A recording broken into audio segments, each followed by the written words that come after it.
Salut tout le monde, j'espère que vous allez bien. On est en plein carrefour là, c'est pas grave, on est à Isère, mais on n'est pas loin de Tour et Taxi puisque c'est là qu'on a rendez-vous avec notamment l'association 100%. C'est une ASBL qu'on a déjà rencontrée, mais aujourd'hui on va aller sur le festival des Drépanocytoses. On va découvrir d'autres assos et ça va être cool.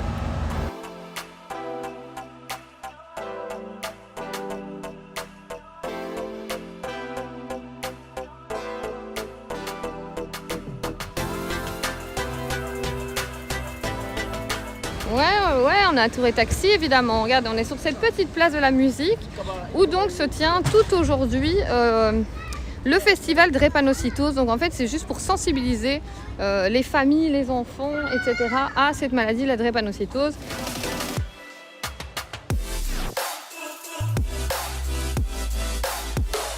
Est-ce que c'est une maladie liée au sang? Est-ce qu'on la catégorise là-dedans? Exactement, une maladie du sang. Anaëlle, tu veux expliquer? Anaëlle qui, donc, je le rappelle, est atteinte de drépanocytose ici, donc tu es plus que concernée. Est-ce que c'est facile de définir justement ce que c'est? Avec ses propres mots, ça peut être facile, mais avec les vrais termes hospitaliers, si je peux dire ça comme ça, c'est un peu plus compliqué. Et toi, comment est-ce que tu l'as définie justement avec tes mots?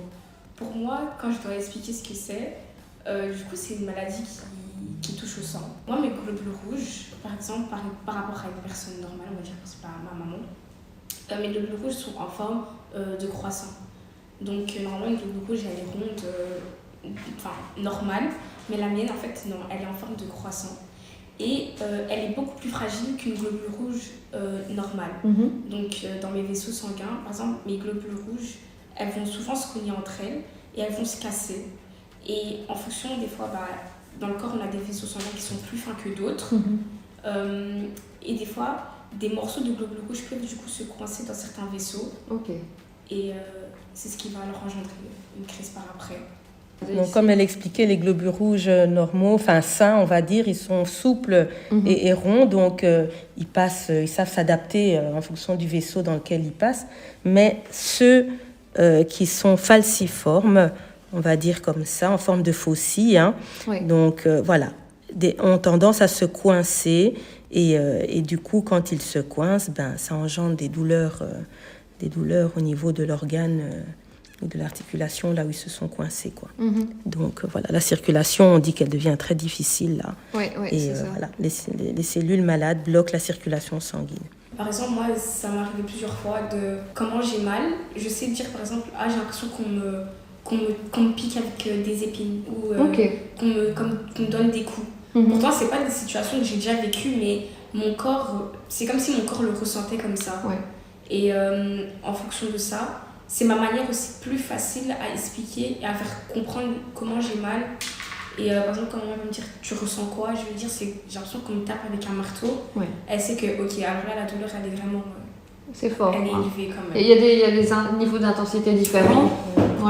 Il peut y avoir des crises vraiment légères, et ce qui est généralement, ça peut vraiment être soigné facilement avec des antidouleurs, du repos, ou même des douches chaudes ou quoi qui vont faire calmer. De l'eau. Et de l'eau surtout. De l'eau, Surtout pour faire passer. Pour que le sang soit beaucoup plus fluide en fait, c'est ça, pour mieux faire circuler tout ça.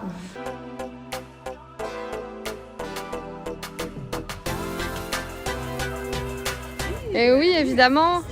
Comment ça va d'abord? Écoute, ça va, ça va être une longue journée ensoleillée aujourd'hui. Mais on est prêt, Le festival Drépanocytose, du coup, c'est la deuxième fois que vous l'organisez, quoi. C'est la deuxième édition. L'année passée, c'était sur 3 jours.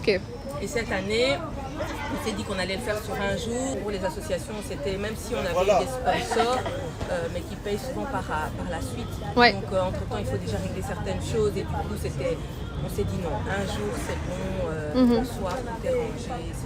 Cette année, on s'est dit on va essayer vraiment d'essayer aussi sur comment faire que les enfants puissent, parce que des fois c'est les enfants qui demandent aux parents on reste, et voilà, ça permet aux enfants, ça permet aux parents de se dire on est là, on profite avec les enfants. Au final, les enfants sont vraiment fort concernés par cette maladie puisqu'ils ils en sont malades du coup.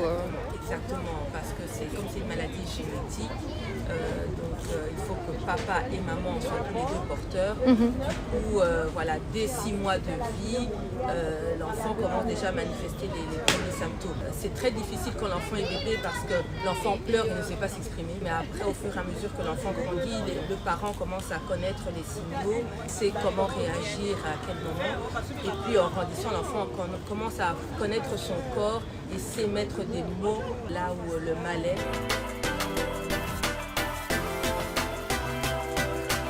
La drépanocytose, il a toujours été dit qu'effectivement, ils n'ont pas une grande espérance de vie. Du coup, la population est jeune. Ils voulaient vraiment aussi se focaliser dans ce sens-là, même au niveau du programme. Il y aura de la musique, des chants. On essaie un peu de se focaliser comme ça.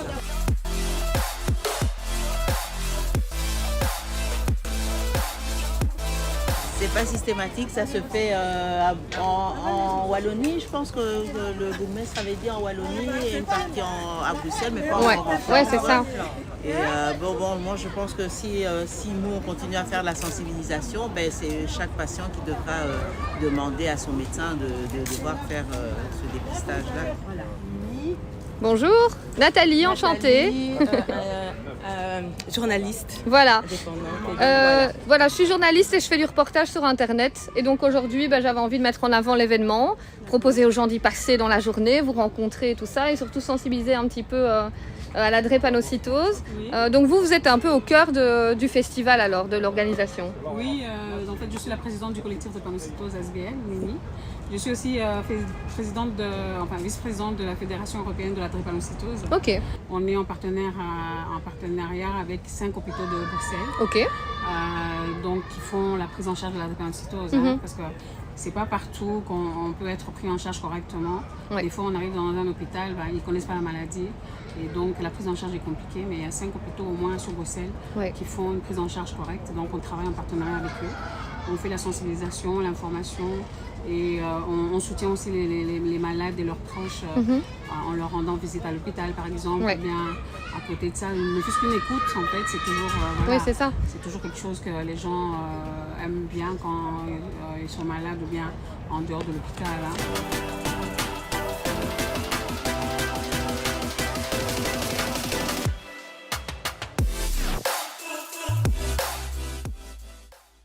En décembre 2023, on a introduit un texte de reconnaissance de la maladie. Parce que depuis tout ce temps, la maladie n'était pas reconnue. C'est quand même hallucinant. Ouais. C'est pourtant la première maladie génétique au monde. Mais c'est seulement l'année dernière qu'on a pu enfin avoir cette reconnaissance. À l'unanimité, le texte a été voté. Ouais. Donc là, on doit continuer le combat parce que les lois doivent être mises à jour au Parlement et aux autres institutions. Avant les élections, on a invité les présidents de partis à une rencontre. Il y en a 4 qui ont répondu et qui ont présenté un peu leur programme par rapport à la drépanocytose. On espère maintenant que ça ne reste pas des paroles en vain. On espère vraiment que ça va se mettre en place et que les choses vont vraiment évoluer par rapport à la prise en charge de la drépanocytose, mais aussi on aimerait créer des structures proches du patient. En même temps, on aimerait aussi faire l'éducation thérapeutique, donc des patients, des parents et des soignants aussi, parce qu'avec la Patient Expert Center, on forme des patients experts.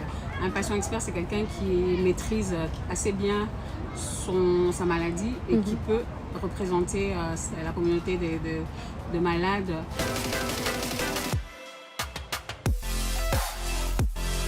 Avec la drépanocytose, on a souvent des problèmes d'anémie et les dons de sang font vraiment partie de nos traitements.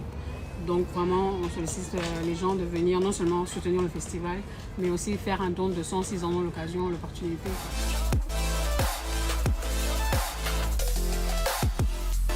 Peut-être monsieur du coup qui est médecin si... Oui, alors les bonnes raisons, c'était ça la question? Quelles sont, quelques petits, parce que je vois il y a 1000 raisons de donner son sang, donc je ne vais pas vous demander les 1000, mais peut-être quelques-unes en tout cas pour motiver un peu ceux qui sont encore timides. Déjà en Belgique, il y a 7 personnes qui donnent son sang sur 10, pendant que 9 en aura besoin. Ouais. Donc il y a déjà un déficit. Pourquoi? Parce qu'on a besoin d'environ 500 000 poches de sang par an. Et ça, c'est un déficit également qu'on en a également. Et son sang, pourquoi on donne son sang? Mais parce qu'en donnant son sang, on peut sauver 3 vies. Chaque poche donnée de sang est travaillée après, séparée en 3 poches différentes. Donc une poche contenant les globules rouges, une poche contenant des plaquettes et une poche contenant des plasmas qui vont aller à 3 personnes souffrant de 3 maladies différentes. Aujourd'hui, on est là pour parler comme l'association. Le festival, c'est un festival lié à une pathologie particulière qui est la drépanocytose. Cette maladie qu'on retrouve généralement chez les personnes d'origine africaine, mais cette maladie-là nécessite dans son traitement, entre autres, les transfusions. Et chez certaines personnes ayant cette pathologie, ils subissent un traitement particulier qu'on appelle les échanges transfusionnels. Et ces personnes-là doivent être renouvelées leur poche de sang toutes les 6 semaines. Donc vous avez quelqu'un qui toutes les semaines doit renouveler son sang entre guillemets. Et ces personnes-là peuvent consommer pour une seule personne toutes les 6 semaines 9 à 11 poches de sang. C'est énorme. Toutes les 6 semaines. Et la drépanocytose est aujourd'hui la première maladie génétique en Belgique. Et par rapport au groupe sanguin, ça c'est très important à nuancer. Pourquoi on est là aussi? Les groupes sanguins, contrairement à ce qu'on pense qu'il y en a qui les A, les B, les O, il y a les sous-groupes sanguins également. Et la transfusion, c'est comme une greffe. On doit trouver la personne la plus proche possible pour éviter les effets secondaires de la transfusion. Et cela fait qu'on a environ 360 groupes sanguins. Et les 350 qui sont liés à notre génétique, à nos origines. Alors, de manière pratique, comment ça se passe quand on donne notre sang? Est-ce qu'on doit être bien reposé? Est-ce qu'il faut manger? Comment est-ce que ça se passe un petit peu? Alors, les conditions, ils sont simples pour pouvoir faire un don de sang. C'est premièrement être âgé de plus de 18 ans, avoir au minimum 50 kilos, et être en bonne santé, classiquement. Après, une fois que vous arrivez sur une collecte de sang, vous allez passer auprès d'un examinateur, un médecin qui va pouvoir évaluer votre capacité à donner du sang ou pas. Et une fois que c'est fait, vous passez à l'équipe de prélèvement, vous donnez votre poche, maximum 12 minutes. Même les machines sont programmées pour ne pas donner au-delà de 12 minutes. Donc, on peut le faire sur 4, 5, 6, 7 minutes. Après ça, on a une petite collation et on est parti sur 30 minutes.